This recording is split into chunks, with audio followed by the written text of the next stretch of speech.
Hey guys, welcome to another edition of the Monday Morning Tennis Rant. The 2024 tennis season is close to the end. We have the ATP Finals and then the Davis Cup. And in today's video, we're going to focus on the ATP Finals. And in its 54-year history, this is the first time that the ATP Finals are going to take place without a single player who possesses a one-handed backhand. That is very sad, which leads me into some players who do have a one-handed backhand who could have made this tournament but didn't. So Dimitrov is currently ranked 10 in the world and Tsitsipas is currently ranked 12 in the world and had a legitimate chance to make the ATP Finals, but they did not. And the storyline's a little bit different on these two guys. Dimitrov had a phenomenal season, and I feel like Tsitsipas underperformed. He had that little stretch in the beginning of the clay court season where he won Monte Carlo, reached the finals of Barcelona. But other than that, this was a disappointing season for Tsitsipas. In my opinion, Tsitsipas has regressed this year, while some other players have gotten better. And he has to catch up if he wants to get back to a place where he used to be, which is inside the top 10 or even higher. A couple of other guys that didn't make it, Holger Rune ranked 11th and Tommy Paul ranked 13th. And again, storylines are different. I thought that Paul had a breakthrough season. He played phenomenally well and can be in the top 10 for many years to come. And Holger Rune, I've talked many times that the talent level is enormous, but somewhat similar to Tsitsipas.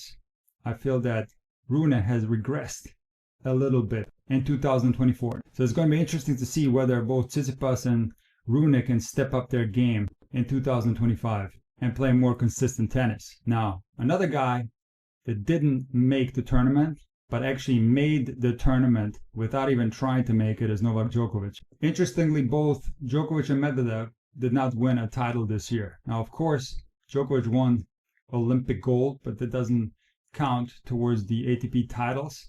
So the fact that Novak actually qualified for this tournament, something that so many players are fighting so hard to be able to achieve maybe once in their career. Just watch the Marty Fish documentary.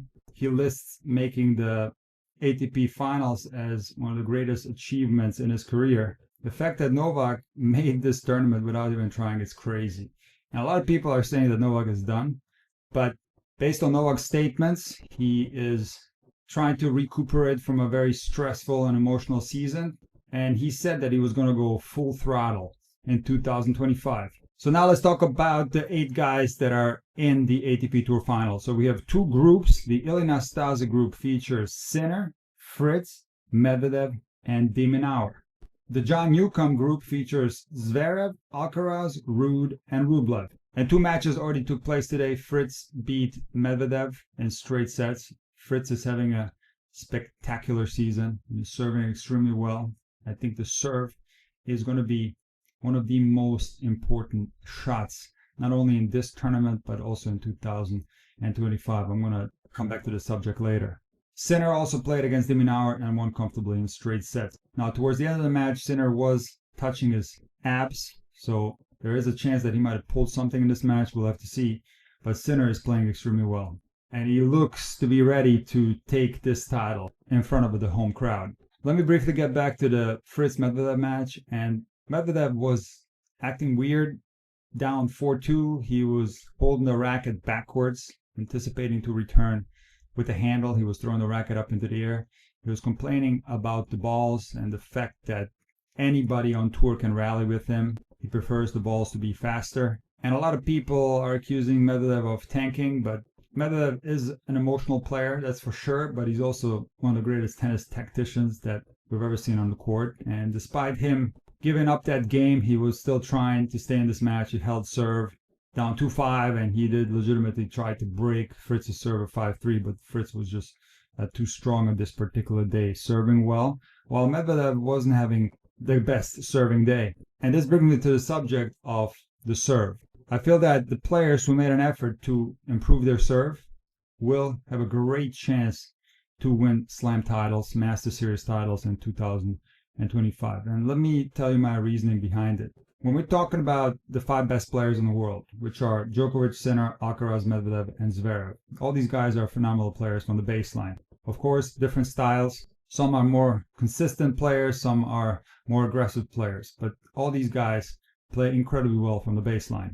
In my opinion, the player that made the most improvements on his serve is Alexander Zverev. He is among the top 2 servers in the world this year with Pericard. Another player who improved his serve tremendously is Jannik Sinner, and he had the most consistent season in 2024. Another player that improved his serve, and this is something that I talked about during the French Open, is Carlos Alcaraz. Even though he doesn't serve as well as Sinner or Zverev, Carlos Alcaraz has improved his serve. He has changed his technique. So these guys realize that an improvement in the serve could be the difference in that small percentage that's going to determine who's going to come out as the winner when all these guys are so evenly matched in the rest of their games. So the big shift in the following year, and maybe even in this ATP Finals, is the replacement of Medvedev with Zverev. I feel that despite Medvedev having had a good season in 2024, made the finals of Australia, played a phenomenal match against Sinner, could have won that match, was up 2-0. He beat Sinner. And Wimbledon, Medvedev played well, but he didn't win a title, and his game regressed maybe a few percentage points. Whereas Zverev, on the other hand, improved his game several percentage points compared to how he was playing in the past. He was very close to winning a Grand Slam title. And based on his performance at the Paris Masters, the way he's serving, the way he's playing from the baseline, with Djokovic being a big question mark in 2025, I feel that Zverev is going to be the biggest challengers to both Sinner and Alcaraz. So it's going to be pretty easy to pick who's going to make it through the groups.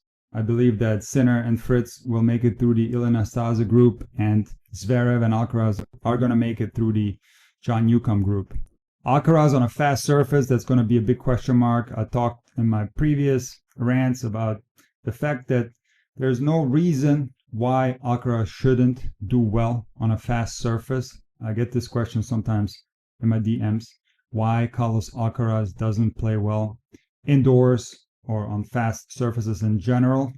And it's got nothing to do with his technique. He has compact strokes. And even if he had longer strokes, that's not necessarily a reason for not playing well on fast surfaces. For example, Daniil Medvedev has longer strokes and he prefers fast surfaces. Remember, Robin Söderling, he was an absolute beast indoors and he had long strokes. So it's not necessarily the case if you have longer strokes that you're going to struggle indoors. So what do you need to possess in order to play well indoors? Well, you have to serve well. You have to move well because the ball is going to come back quicker. And if you have versatility in your game, you're going to have advantages. And obviously, Alcaraz has all those things. So why does he not play well indoors? Well, I think it's super simple.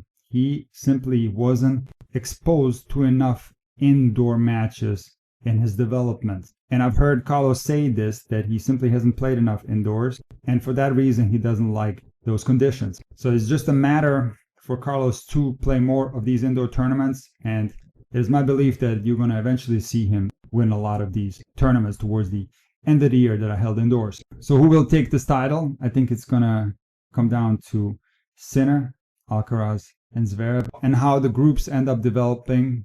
You could easily have a Sinner Alcaraz semifinal. That would be crazy. Even if you had a Zverev Sinner semifinal, that would be very interesting. So there's going to be a lot of different dynamics. You can make an argument for any of those three guys to win the title, but I think the fact that this is held in Italy and there's a little bit of additional pressure on Sinner, and with Alcaraz not having that much confidence indoors, I got a feeling that Zverev is going to take the ATP Finals.